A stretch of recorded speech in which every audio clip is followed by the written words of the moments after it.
درود دوستان، رسول بهاری هستم. به کانال من خوش اومدید. امروز دستگاه آیفون ایکسی برام اومد با مشکل خاموشی. برای اینکه بررسی کنیم ایراد از کجاست، دستگاه رو به منبع تغذیه وصل کردیم، جریان کشی دستگاه رو تست کردیم، دیدیم که دستگاه بعد از پاور جریان کشی 70 صدم ثابت رو داره. معمولا جریان کشی 70 صدم ثابت به خاطر اتصالی در یکی از لاین های ولتاژی دستگاه است. به صورت علمی ایراد رو پیدا کردیم و مشکل رو حل کردیم. ویدیوشو براتون قرار دادیم. امیدواریم که بتونید استفاده کنید و به کارتون بیاد. اگر از این ویدیو خوشتون اومد، لایک و سابسکرایب یادتون نره. مرسی که همراه ما بودید. دستگاه آیفون ایکس برامون اومده با این مدل جریان کشی که میبینید. وقتی پاور میکنی 74 صدم میمونه و دستگاه روشن نمیشه. میریم برای تعمیرش. مراحل تعمیر رو براتون میذاریم.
خب همینطور که دیدید ما رو نقشه مسیر 1.8 استی رو عمق گرفتیم و دیدیم 1.8 استی در واقع شورت هست. برای این کار ولتاژ اینجکت میکنیم.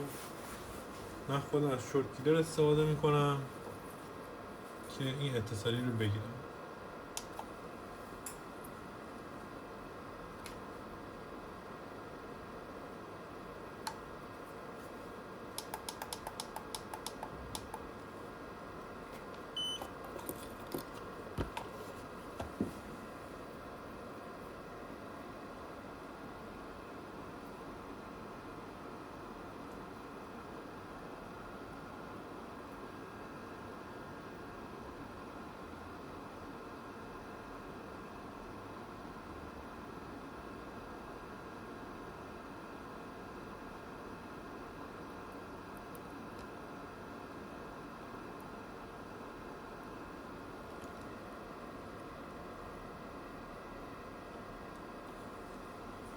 خب دوباره من دوربین رو زوم میکنم.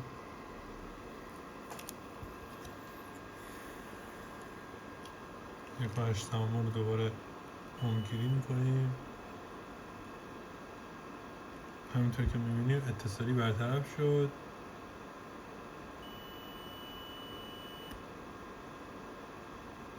همینطور که میبینیم اتصال برطرف شده.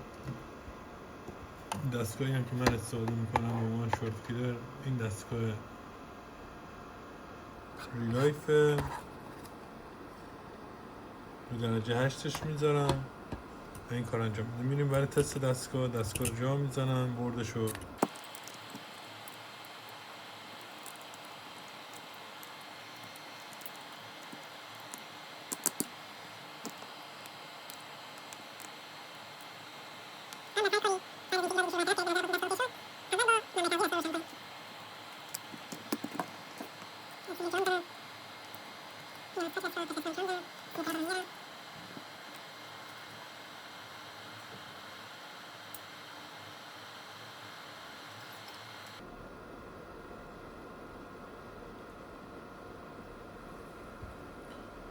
سیم پراپ هم جا میزنم.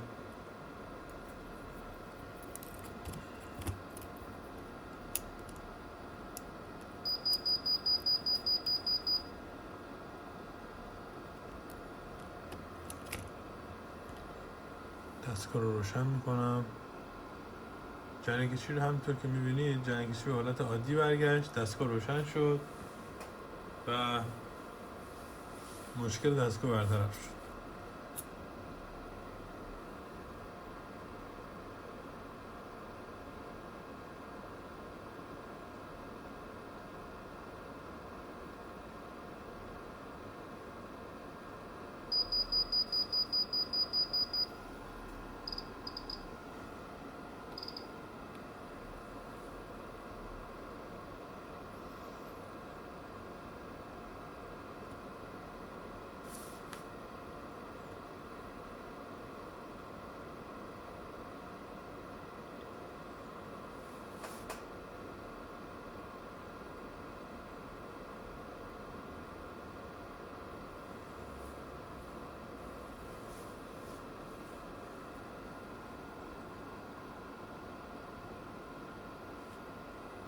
این از کار دستگاه.